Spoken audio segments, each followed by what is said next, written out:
क्या मनुष्य अपने जीते जी ईश्वर को प्राप्त कर सकता है? ये कितना संभव है कि वह ईश्वर, जिसे हम निराकार ब्रह्म भी कहते हैं, वह इस पृथ्वी पर हमारे बीच रहे? यूनानी दार्शनिक अरस्तु ने ईश्वर को संसार से बाहर, प्रकृति में सभी गतिविधियों के अंतिम कारण, ब्रह्मांड के प्रधान चालक और अचल चालक के रूप में माना। हिंदू धर्मशास्त्रों व ग्रंथों का मूल विषय ही ईश्वर रहा है। अपना सत्य जानने के लिए मैंने उस स्थान पर जाना तय किया जहां देवों के देव महादेव के स्वयं प्रकट होने की बात कही जाती है। यह वही स्थान है जहां पर महाभारत के वीर पांडवों ने अपने जीते जी शिव के दर्शन किए। इस पवित्र स्थल का नाम है केदारनाथ धाम।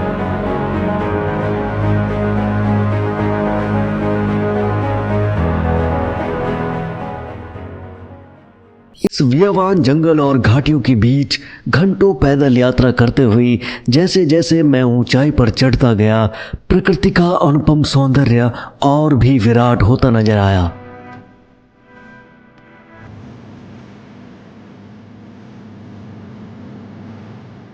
इस बीच मेरा शरीर रहस्यमयी ढंग से ऊर्जावान प्रतीत हो रहा था।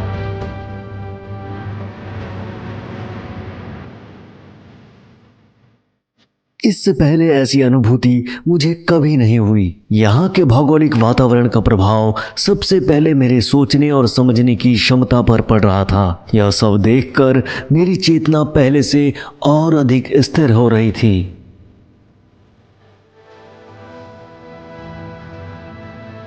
हाई एल्टीट्यूड का प्रभाव होते ही मैं कल्पनाओं के रास्ते 3000 साल पहले महाभारत काल में जा पहुंचा।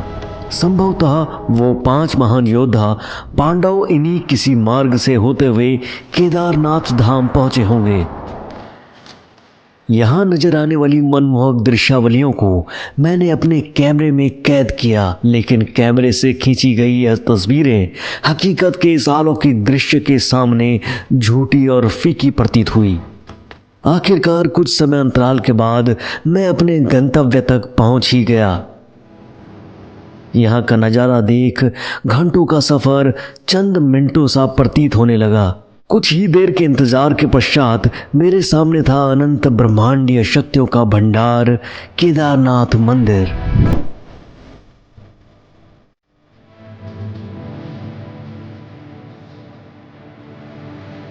केदारनाथ की भूमि में प्रवेश करते ही मेरे भीतर आनंद और आश्चर्य की सीमा नहीं रही। अपने अनुभव से मैंने समझा कि इस मंजुल तीर्थ पर पहुंचकर आस्थावान व्यक्ति का मन शीत, भूख, प्यास आदि अनेक बाधाओं के बावजूद समाधि में लीन हो जाता है।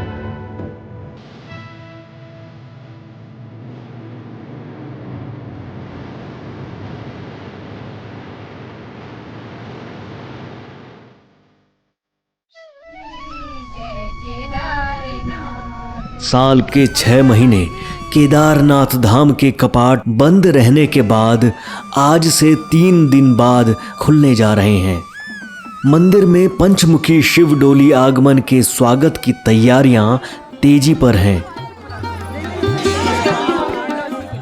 करीब 30 कुंतल गेंदे सहित विभिन्न अन्य फूलों से मंदिर की सजावट की जा रही है। इस पुण्य कार्य में स्थानीय महिलाएं भी बढ़ चढ़कर अपना योगदान दे रही हैं।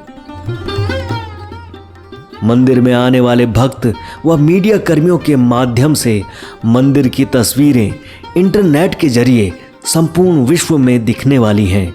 लिहाजा पुष्पों की प्रत्येक लड़ी की लंबाई एकदम सटीक होना बेहद जरूरी है, जिससे हर दिशा से देखने पर उसमें समरूपता होनी चाहिए।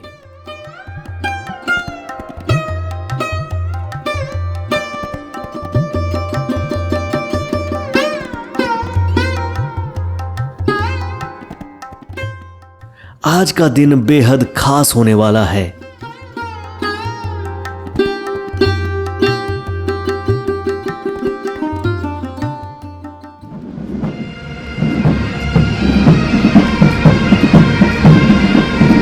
छह महीने पंच केदार गद्दी स्थल पर विश्राम के पश्चात देवों के देव महादेव डोली यात्रा के साथ आज वापस केदारनाथ धाम लौट रहे हैं। सदियों से चली आ रही इस डोली यात्रा के साक्षी हजारों लोगों के बीच आज मैं भी हूं। पंचमुखी शिव प्रतिमा इस यात्रा की अगुवाई करती है। हजारों लोगों के मुख से निकलते महादेव जय घोष के अनहद नाद के साथ जब पंचमुखी महादेव आगे बढ़ते हैं तो नज़ारा दिव्य और अलौकिक हो जाता है।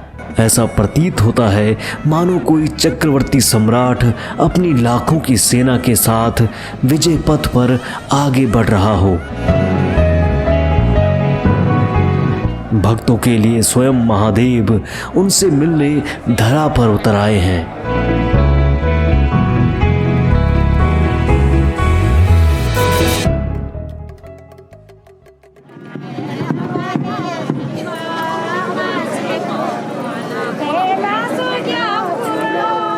शाम ढलते ही मंदिर परिसर में उत्तराखंड की सुप्रसिद्ध लोक गायिका बसंती बिष्ट व उनकी टीम द्वारा पारंपरिक लोक नृत्य की प्रस्तुति ईश्वर और भक्त के बीच आदिकाल से बंधी भावनात्मक कड़ियों को फिर से मजबूत कर देती है।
श्वेत पर्वत पंक्तियों के बीच खड़ा मनुष्य इस अखंड शक्ति के दर्शन कर कृतज्ञ हो जाता है। इस रमणीक भूमि में प्रकृति के अनुपम सौंदर्य को देखकर मेरे भीतर स्वयं ही कल्याण की भावना उमड़ पड़ी। ऐसा प्रतीत होने लगा मानो मेरी आत्मा पवित्रता और असीम शांति के सागर में गोते खा रही हो।